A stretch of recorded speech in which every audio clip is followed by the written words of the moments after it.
Welcome back to another technical video. Today I'll be going through your question, answering it, and hopefully you find that solution that you need.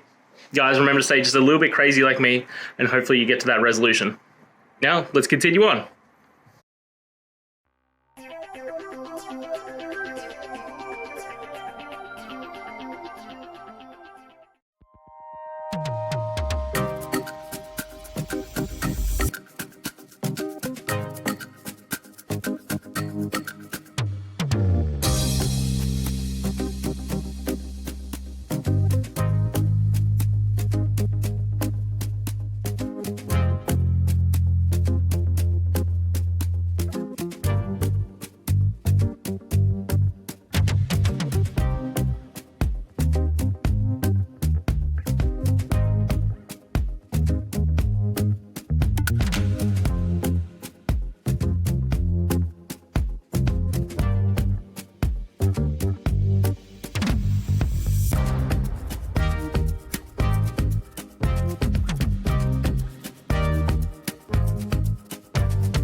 And that's it, guys.